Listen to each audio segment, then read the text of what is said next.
Okay, so announcements. The mentor, I can't talk today. The mentor guides are ready to go upstairs. So if you've got your mentor identified yet, let them know that those are ready to be picked up, and you can start having those conversations at any time. You newbies, if you don't have a person yet, find one. Those meetings can start happening at any time. They don't have to happen right away. You basically have 3 of them between now and April, so you got plenty of time, but they are ready. Okay, some sermon note questions. Why was Jesus passive aggressive against the Pharisees? I laughed when I read that because I think that's funny. I don't actually think Jesus was passive aggressive. I think he was like all the way aggressive. but I'm guessing that this is aimed as like, why does he use parables to kind of call them out? And that's a good question. I don't really know. That is apparently his style. I do think that the parables that Jesus teaches are good at making a person kind of stop and think about stuff. So that was just his style. I don't know why he used it or not. Why can't you always be right? This is another one that I laughed at. I feel like, Holly, did you ask that? Maybe it was you, maybe it wasn't. And I kind of wonder, is that like talking about me in general or just people in general? Like, why can I never be wrong? Because I am always right. I think I actually believe that. No. Did I hear yes over here? No, I'm definitely not always right. I don't know. We all, I think, tend to think we're right, and then sometimes we realize that we're not. So, why are there multiple ways of doing things, and why do different ways work? Because the world is full of wondrous variety, and sometimes there's only one way of doing things, and sometimes there's multiple ways of doing things. But oftentimes people are bullheaded, so that's why they get angry about, like, my way is the only way to do it. And if they say it like that, then you know they're a grumpy old man.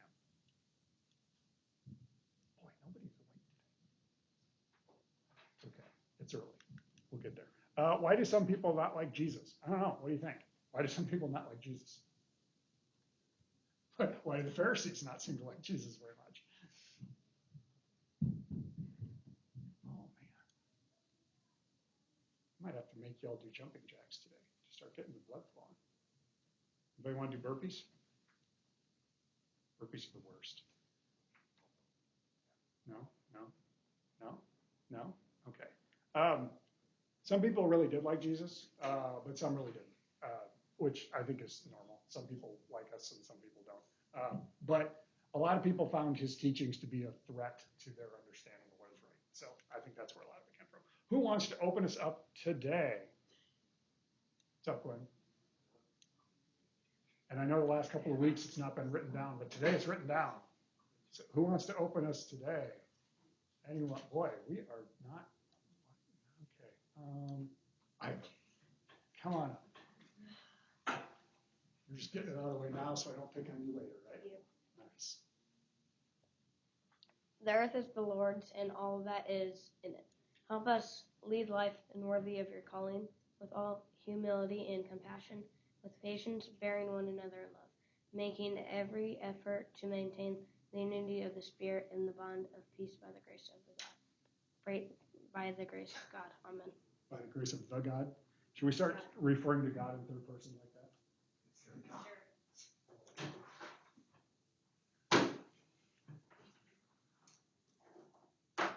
Cool. Okay, last time we covered commandments 1 through 3. Do we remember them? And can we name them? What's number 1? There's only one God. That's pretty accurate. There's only one God, and it's God. Okay, what's number 2? That's actually part of 1, but I like the way you think. Yeah. Honor. Why can't I think of it? It's the name of God. Yeah, honor the name of God. Keep it. How is that word? Okay, I'm a pastor and I'm failing miserably. How? Don't you look. You guys don't look. Taking the name of the Lord in vain. Yes. Okay, that's number 2. Epic fail on my part. What's number 3? I heard it. Sabbath. Honor the Sabbath day and keep it holy. Okay, cool. Who are those 3 aimed at? Our relationship with who? God. Yes. Okay. Now, the rest of them. Do we remember who they are aimed at? Our our relationship with one another, right? Okay, and can we name them? What's number 4? Who do you roll your eyes at when they harp at you? Our parents. Our parents. What are we supposed to do? Do everything with them. No, that's not necessarily it. I mean, you probably should do what they say, but sometimes they'll tell you to do the wrong thing because parents are not perfect people either. Honor your parents. Yes. What's number 5? This is the easy one. Don't kill. Yes. Has anybody murdered their siblings lately? You two killed each other? You know what? Not today. I didn't kill anybody today. Okay. Yeah. Do not murder. What's number 6? Adultery. Yes. Don't commit adultery. Number 7.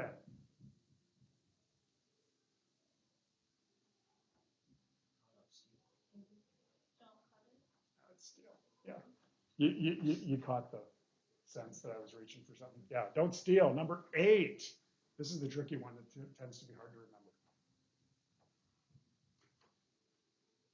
Anybody got it? Anybody got it? Has to do with not lying about someone else. No. Don't bear false witness. Okay, don't lie about people. Number 9. Don't covet your neighbor's stuff, right? And then number 10, similar but different. Don't covet your neighbor's people. Weird. We'll get to that in a couple of weeks. Okay. And we already answered that. Okay. So let's jump right in. Page 4. Commandment number 4.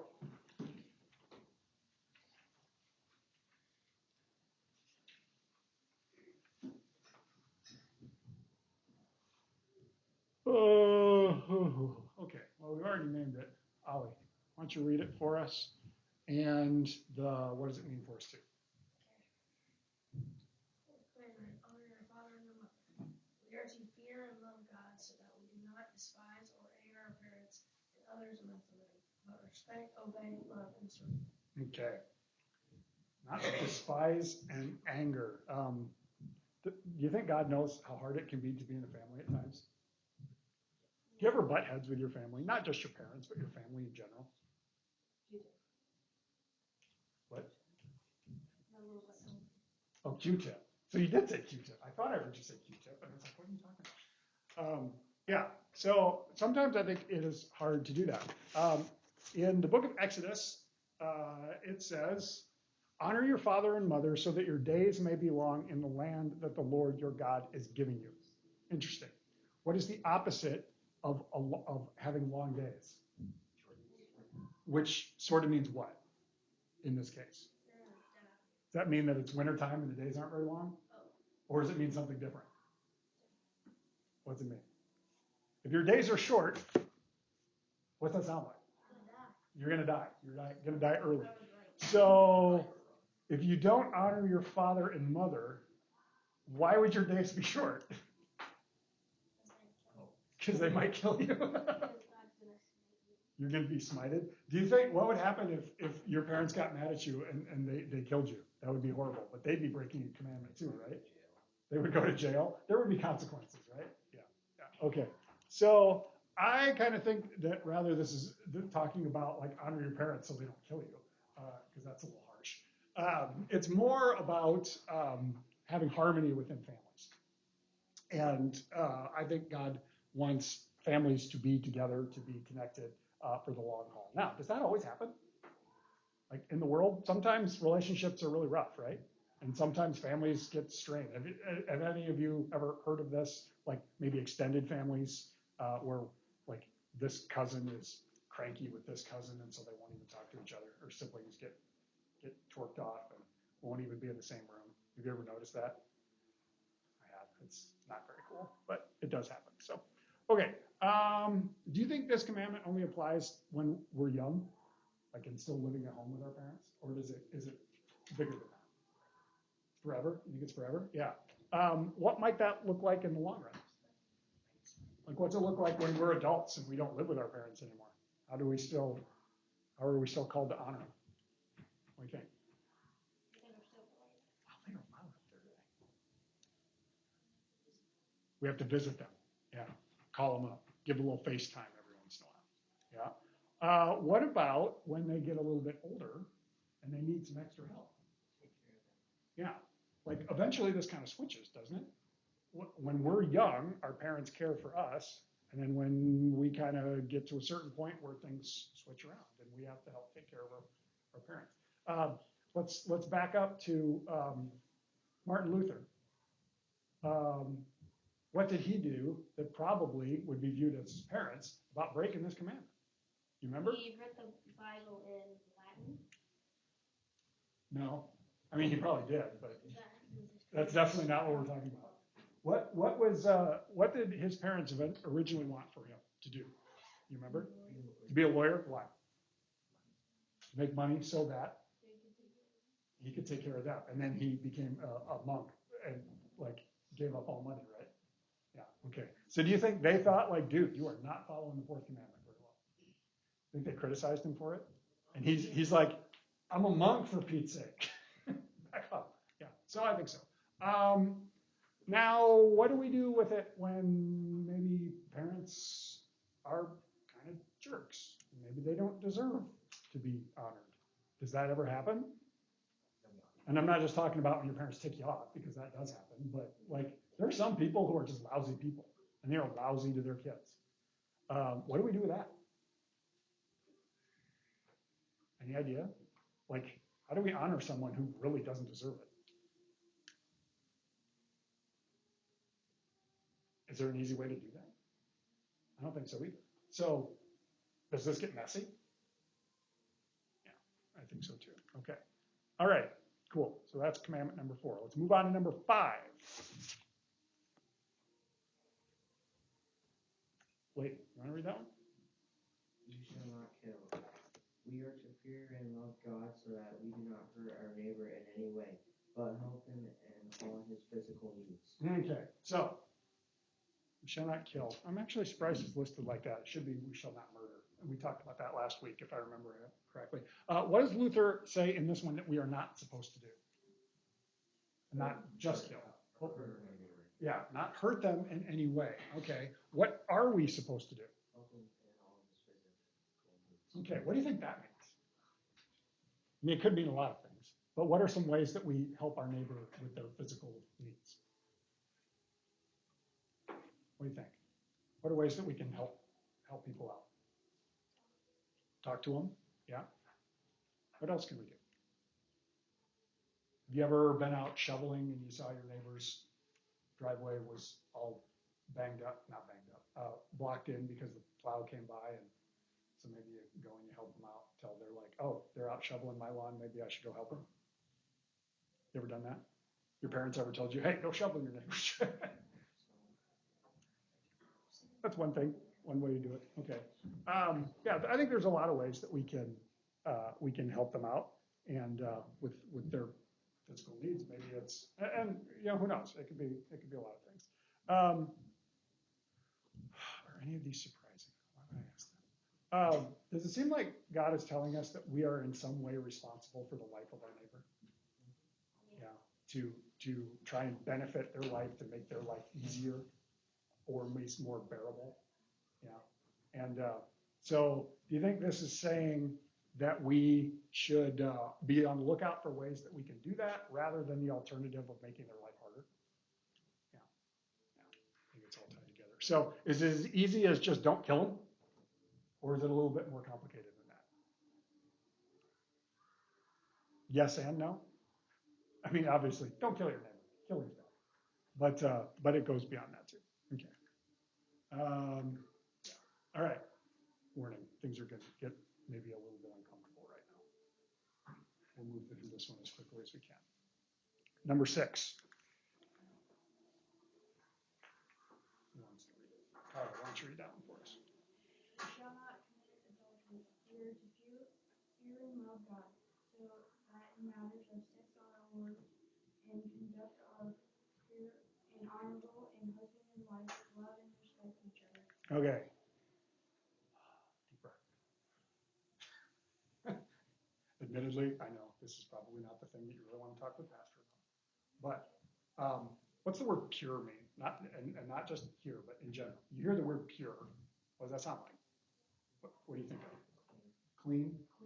Clear, yeah. Like with water, if it's pure, it's going to be clear. What would make it not? Dirt, junk, impurities. Just impurities, I guess that you use pure. So if we're thinking about water, if it's pure water, it's going to be nice and clean. If it's not, it's going to have junk in it, right? There's going to be stuff, and who knows what kind of stuff. It could be all kinds of stuff. Think about like gold. Gold is fancy and nice. And when people are out mining for gold, is it better to have pure gold or is it better to have a bunch of junk in it? Pure gold, right. Get all the impurities out. Do you know how they get the impurities out of gold? They melt it because it's got a fairly low melting point, and they are able to then separate it. So there's ways of doing that. Okay, so a way of not describing, defining this. I actually went to a dictionary because I'm a nerd like this. The definition of pure means free of impurities, defilement, foreign elements, containing nothing inappropriate or extraneous, having no fault, or sinless, if we want to talk in that. Now, do you think that this is easy? Just generally speaking? No. Okay. Now, there's a story in the Bible that's to do with a guy named King David. Have you heard of this guy before? Yeah. David was the second king of Israel, roughly 950-ish years before Jesus was around. So we're going back quite a ways in history. Was considered to be the greatest king early in their history. There was one guy before him who was king, who was okay, but he had some issues. And then there was one guy who came after Jesus. He was named Solomon. Maybe you've heard of this guy before too. And Solomon was also pretty great, but he also had issues. But David is considered to be the greatest king. Do you think he was without issue? No, because he was a person, right? Okay.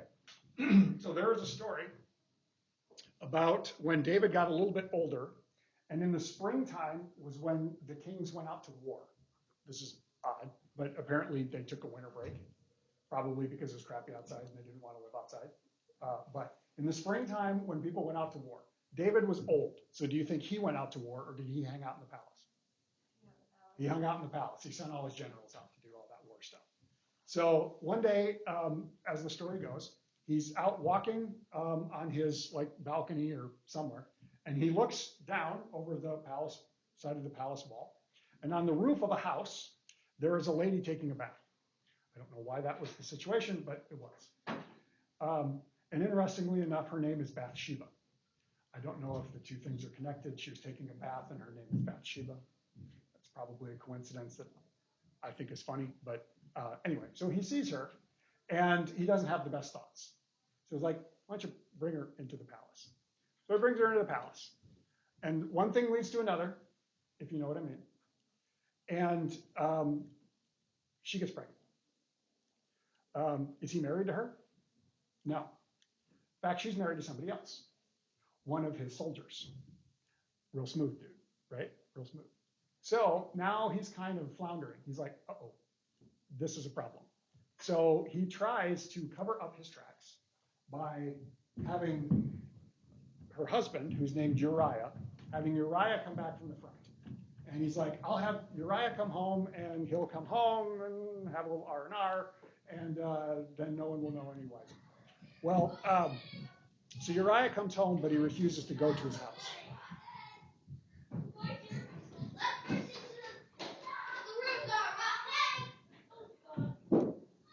That's an expression I haven't heard in a while. Did somebody just wipe out? Yeah. That's always the best. They try and make that corner. I shouldn't say that. That sounds really bad of me. It's so funny when kids fall down. I still wish I could remember who the kid was that came rolling down and slammed into the door once. I feel like that was one of you, but I don't think it actually was. Okay, are they coming through?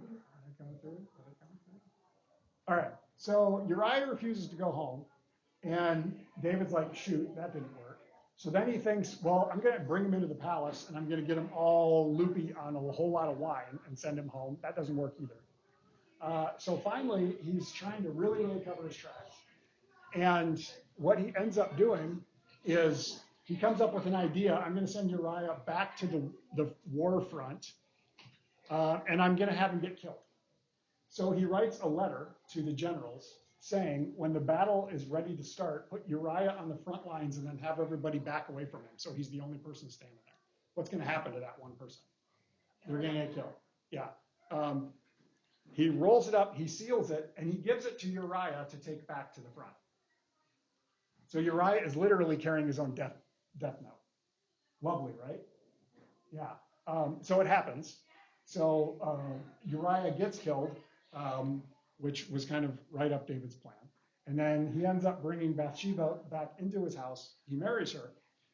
The baby dies, which is unfortunate. But he does marry her, and she becomes one of his many wives, which that's weird too. But so King David did some kind of gross stuff, right? Yeah. He committed adultery. He conspired to murder. So he's breaking like multiple commandments all at the same time. Do you think is he speaking well of his neighbor who he sends off to get killed? He's breaking a lot of commandments. So yeah, there's a lot of stuff that's going on there. And it's really, really, really not cool. All right, here's the really uncomfortable part, and then we'll move past this. Adultery, of course, has to do with sex. And sex outside of a marriage relationship. The church, generally speaking, has long preached abstinence. I'm a little more realistic than that. Okay? So I'm not going to harp at you. This is something that they call purity culture, which can be really problematic. But here's what I want you to hear from me, and then we'll move on. Sex creates a wonderful connection between two people, and it does. But it can easily get twisted. And the story of David is a good example of that. Enough said? Should we move on from adultery now? Can we agree adultery is bad? Okay. All right. Pass this. Basically, in the end, have respect for yourselves and have respect for other people. And respect each other's bodies. Remember that every other person is also a person, and so have respect for that. That's where it really comes down to. Okay. Wow. We are moving through this really fast today. So a lot of our statements talk about honoring each other, respecting each other, protecting each other, nurturing each other. So how are we supposed to do that? Honor your father and mother. How do we do that? Take care of them, listen to them, respect them. Yep. Okay. Not killing anyone. That's kind of a no-brainer, right? Yeah. And don't commit adultery. These three things seem very easy, right? But are they? No. Okay. Everybody open up in your Bible to John chapter 2. John is New Testament.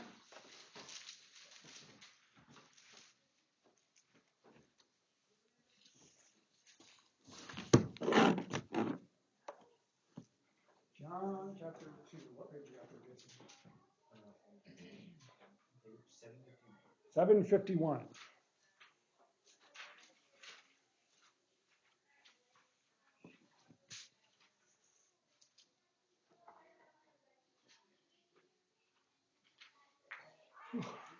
Everybody getting it? Find it there, Caden. Okay, John chapter 2, verses 1 through 3. Reagan, will you read that, please? On the third day, a wedding took place at Cana in Galilee. Jesus' mother was there, and Jesus and his disciples had also been invited to the wedding. When the wine was gone, Jesus' mother said to him, "They have no more wine." Okay, what's our setting?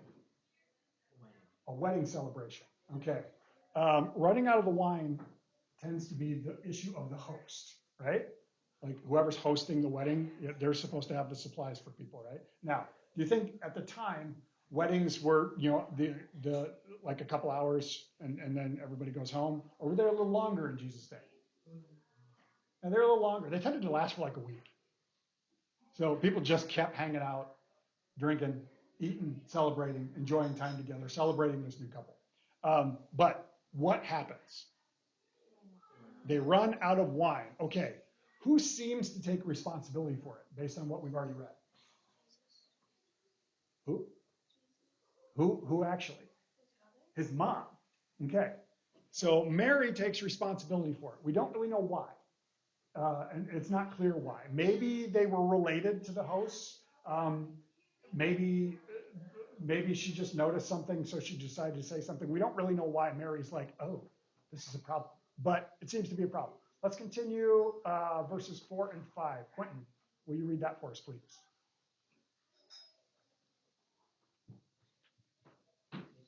7:30, right? Yeah. John 2, verse 4 and 5. John what? John chapter 2, verses 4 and 5.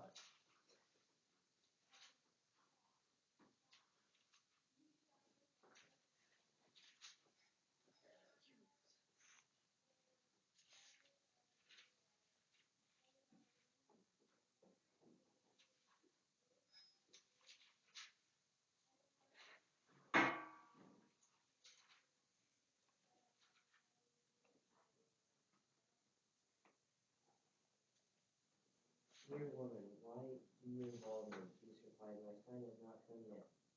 His mother said to the servants, do whatever he tells you. Okay, so Mary's like, dude, they're out of wine. How does he respond?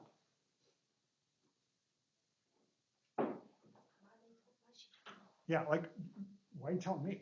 This isn't my issue. Does that seem a little snarky on the part of Jesus? Who's he talking to? His mom. Do you see an issue here based on what we're talking about? What's he not doing? He is kind of breaking the fourth commandment, seemingly, right? Seemingly. Now, do we think Jesus actually broke any of the commandments? But does this well, really? Yeah, a little bit. Okay. 6 through 12. Jay, you want to read that? Start at verse 6 and keep reading. Okay. Levi stood 6 stones water jars, the kind used to the Jews of ceremonial washing, each holding for 30 gallons. Jesus said that 2 servants fill the jars with water, so they filled them to the brim. Then he told them, now draw some out and take it to the master of the banquet. They did so. Then the master of the banquet tasted the water that has been turned into wine. He did not realize where it had come from. The servants who had drawn the water knew. He called the brew aside and said, everyone brings out the choice wine first and then the cheaper wine. After the guests had much to drink, but you saved the best till now. This is the first and the miraculous sign Jesus performed in Cana of Galilee. He thus revealed his glory and disciplined to their faith in him. Okay. So, they ran out of wine. Mary's like, ooh, that's an issue. She goes to Jesus. She's like, they're out of wine. Jesus is like, I don't care. Essentially, it seems to be what it says. But what does he ultimately end up doing? Does he help with the problem? No? The opposite of no is yes. So, yes, he does help and overcomes the issue and makes not only a little bit of wine, but a lot of wine. Like 20 or 30 gallons. You know how much that is? I guess it's right there. It's 20 or 30 gallons. It's a lot. And are there 6 of them? 7 of them? 6. So we're talking like anywhere from 120 to 180 gallons of wine. That's a lot, right? Yeah, so he makes a lot of wine, and it's amazing wine. And so this party can keep on going, right? Because now there's good stuff. There's good stuff. So, so what do you think? Does he follow the 4th commandment? Or does he get a little weird about the 4th commandment? Because does he do what she actually asked him to do? Yeah. Yeah. He does help. He just gets a little snarky about it. Yeah. So So what do we make of that? Should we follow his example and be snarky with our parents, but ultimately do what they say? Yes. I like it. Let's do that. Okay. Zip ahead to chapter 19. Stay in John. Go to chapter 19.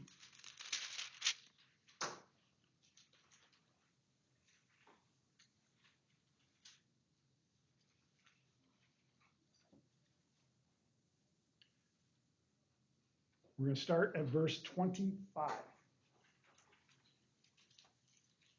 Page you got there, Jason? 768. 768. Everybody finding it? For 25 to 27. Nash, will you read that, please? 25. Yep. Near the cross of Jesus stood his mother. His mother's sister, Mary, the wife of Clopas, and Mary Magdalene. When Jesus saw his mother there and the disciple whom he loved standing nearby, he said to his mother, "Dear woman, here is your son." And to the disciple, "Here is your mother." From that time on, the discipline took her into his home. Disciple, but yes. Yeah, okay. So what seems to be going on here? What's the larger story? Like, what's our setting? Where's Jesus hanging out? On the cross. Yeah, I shouldn't joke about that, but I do. Yeah, so he's on the cross, which means what is happening to him? He's dying. Okay, now who's standing there? Specifically, his mom, along with some other people, right? So his mom, and then the disciple that Jesus loved. We don't know exactly which disciple that is. Some people think it's John, some think it's somebody else. Doesn't really matter. But all the rest of the disciples have run away, and this one disciple, whoever he is, and then his mom, and then all these other ladies. So what does Jesus do? Or what does he say?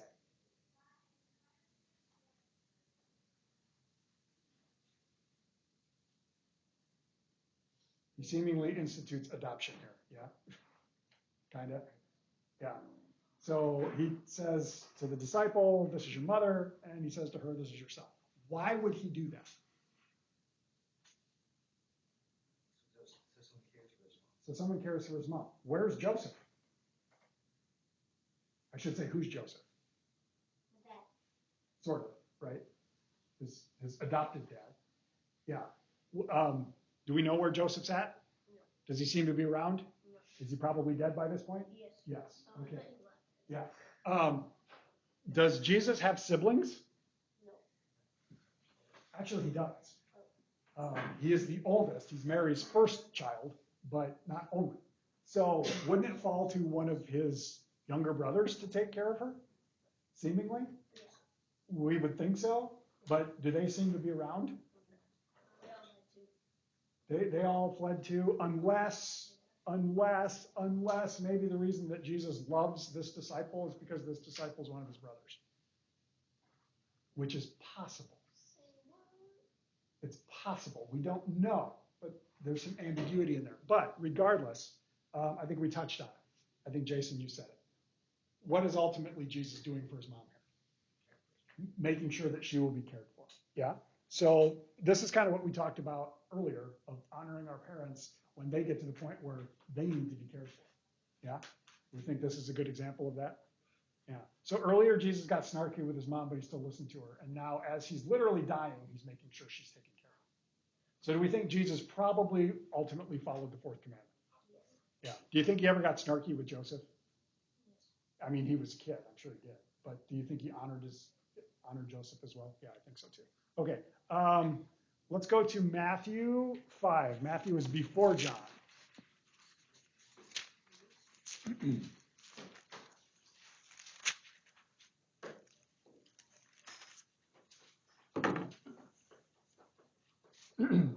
Matthew chapter 5. Go forward, you'll find Luke. Go forward farther, you'll find Mark. Go forward farther, you'll find John.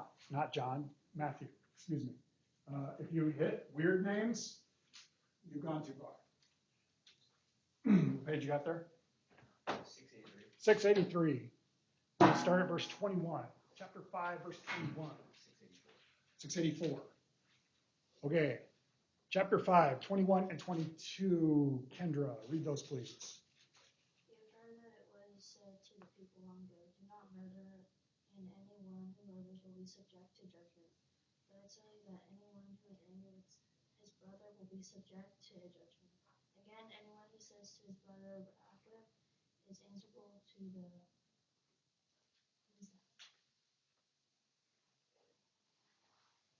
I've got a little different translation. To the Sanhedrin. Sanhedrin, but anyone who says, you fool, will be in danger of the fire of hell. Okay, so how we start here. You have heard it said to those in ancient times, don't do what? Murder. Plain and simple, right? Then Jesus flips it on his ear. Because what does he say? He says murder. What else does he say? This is what I joke about all the time. You siblings, what does he say? Yeah, it's the same if you get angry with each other. That seems weird. And if you call him Raka, which is like slang for idiot, if you call your brother or sister a moron, you're liable to the council or the Sanhedrin. That's what the Sanhedrin is. So, like, okay, so you're liable to judgment if you get mad at your siblings. If you call them a moron, you're liable to judgment. It's ranking it up. Like you have to go to the council. Move on to verse 27. Read 27 and 28, Jason. Oh, no, you what? Oh, hold on. Let's back up. Oh, no. Do I want to do that yet? Yeah, go ahead. Go ahead. You have heard that it was said, do not commit adultery. But I tell you that anyone who looks at a woman lustfully has already committed adultery with her in his heart. Okay. So is it the action or is it intention? Intention. Okay. 33 to 37. Ollie, you want to read that? Again, you have heard that it was said to those of ancient times, you shall not swear falsely, but carry the vow that you have made to the Lord.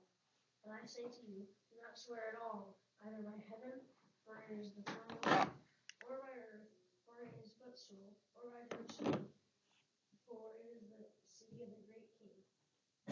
Do not swear by your head, for you cannot make one hair white or black. Let your word be yes, yes, or no, no. Anything more than this comes from the evil. Okay. So Jesus gives three different examples here, and seemingly three different commandments, two of which we're talking about today, and one is a different one. But he says, you've always heard it said, don't do this, don't do this, don't do this. But then what does he do for each one of them? He like expands it, right? It's not just the physical action or lack of the physical action. It's intentions.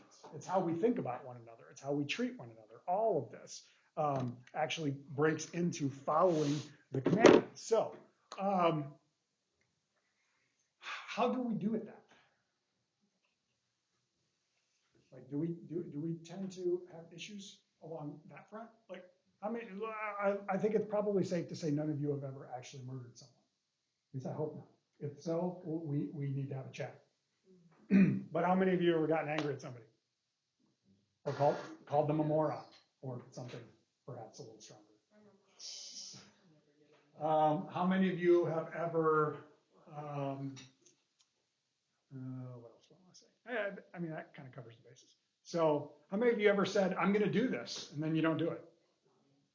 Yeah, guilty? Yeah. Okay.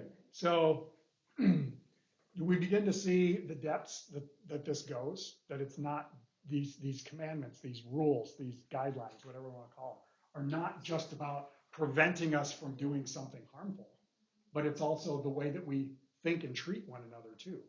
All of it kind of ties in. So I think when we really dig into all these, we begin to realize that God has incredible love for every person and wants every person to be treated well and with dignity and respect, but also recognizing that anytime we are around one another, we're going to mess it up. Yeah, like even if you're with your best friend, give it long enough, you're going to do something or say something stupid, right? Yeah. You ever, has one of your friends ever said something to you and you're like, whoa, no, give it time. It'll happen. I guarantee it. because human relationship is weird. Okay. Everyone go to 1 Corinthians. We're going to have to go forward in the Bible. We're going to go back, Matthew, Mark, Luke, John, and you find Acts. After Acts, you find Romans. And after Romans, then you'll find 1 Corinthians. If you hit 2 Corinthians, you've gone too far. Chapter 13. So 1 Corinthians chapter 13.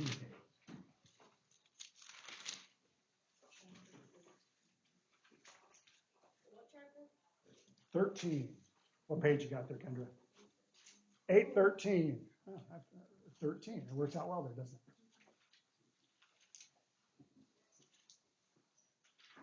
Okay, what we're going to read here may sound familiar to you. We're going to read verses 4 through 7. So 1 Corinthians chapter 13, verses 4 through 7. Okay, why don't you read that? Love is patient, love is kind, it does not envy, it does not boast. Boastful. Boast. Yep. It is not proud, it is not rude, it is not self-seeking, it is not easily angered, it keeps no record of wrongs. Love does not delight in evil, but rejoices with the truth. It always protects, always trusts, always hopes, always perseveres. Okay. Have you heard this before? Maybe. Maybe. Have any of you ever been to a wedding? If you've been to a wedding, I give it about a 96% chance that you've heard this before. Maybe a little bit different translation of it, but have you heard, love is patient, love is kind. Love is not envious or boastful or arrogant or rude. It does not insist on its own way. Does that sound familiar? I feel like your sister had that verse when she got married. Not your sister, your mom. Your sister. She's not married. That would be weird. No, your mom. But I could be wrong. That was a long time ago. And you were pretty small. Yeah, you weren't very old. But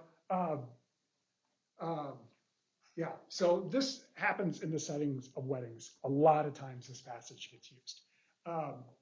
What seems to be the basis for this passage? Like, what's the central thinking?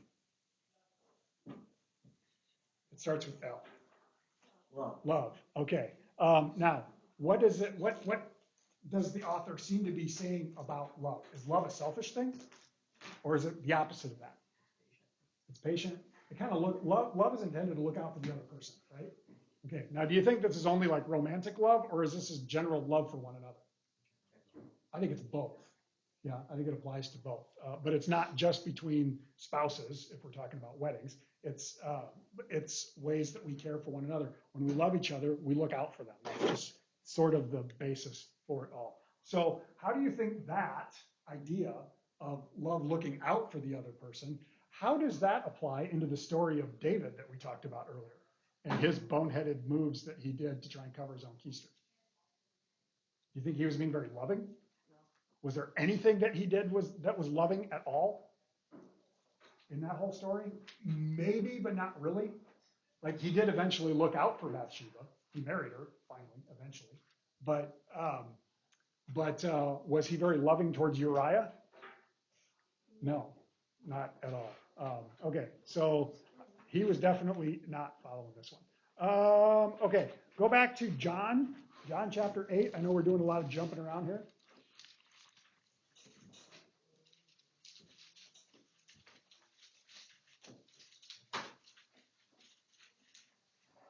John chapter 8. What page you got, Lane? 757.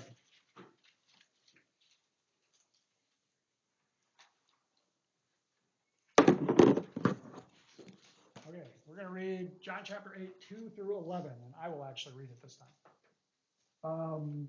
And I think I've got a different translation than most of you have, so if it sounds a little different, that's why. Early in the morning, Jesus came again to the temple. All the people came to him, and he sat down and began to teach them. The scribes and the Pharisees brought a woman who had been caught in adultery. And making her stand before all of them, they said to him, "Teacher, this woman was caught in the very act of committing adultery. Now in the law, Moses commanded us to stone such women. What do you say?" They said this to test him, so that they might have some charge to bring against him.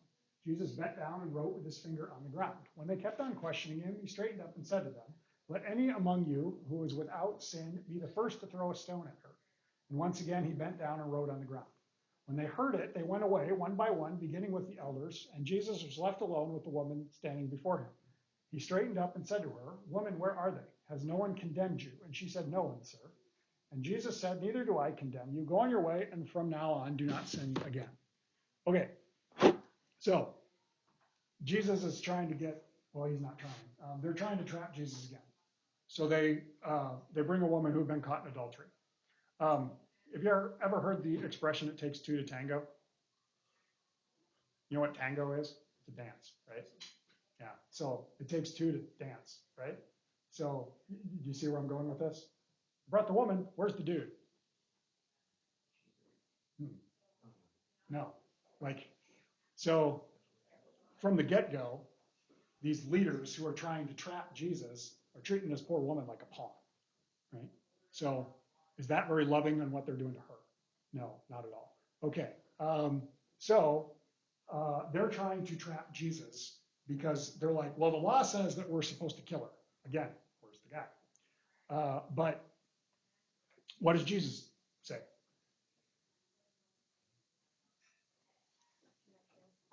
Well, kind of. He hints at that. Well, what does he say? It's like, okay, you want to stone her, then what? If you have never sinned. If you have never sinned, you can cast the first stone. Who throws a rock? No one. No one. Why? Because all have sinned. Okay. So then when they all leave, what does Jesus do? Or what does he say? He throws a rock. He does not throw a rock.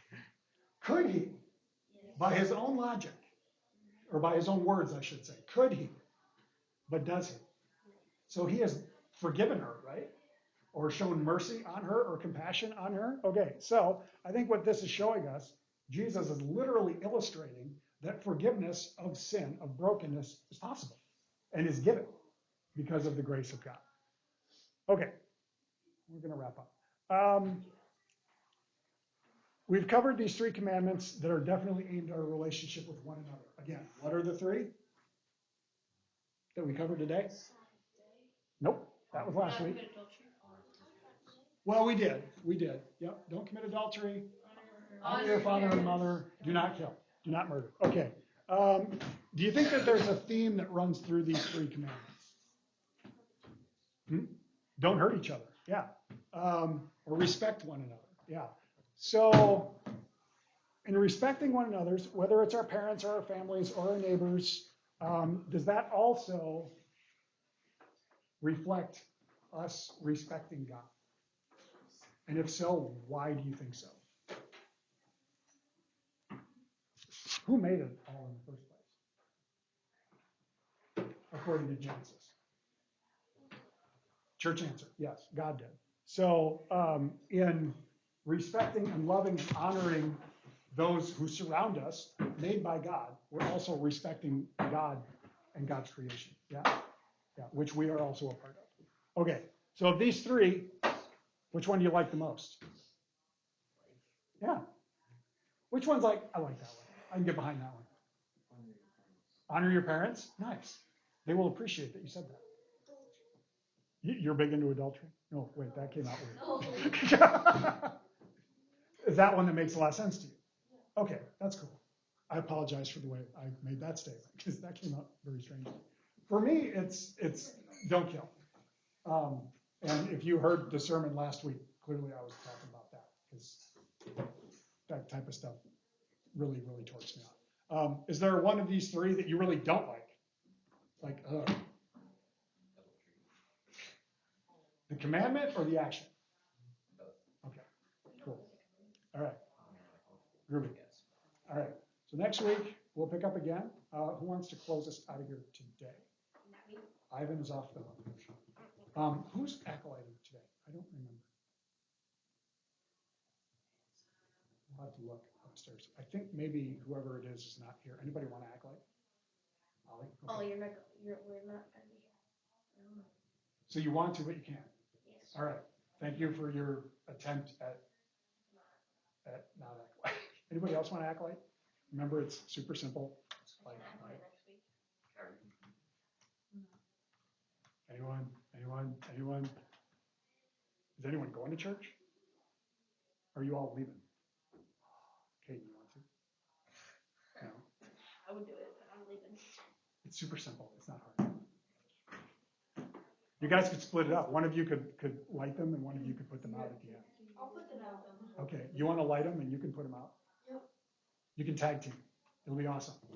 And don't get angry with each other, because if you get angry with each other, you're murdering each other.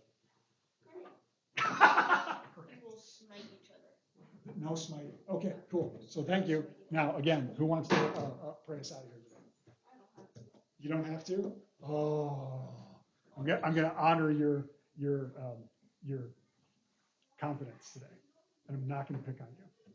I'm going to pick on Jason because I feel like it. Thanks, God. Amen. Amen. Okay, thank you, everybody. The way Jason was like,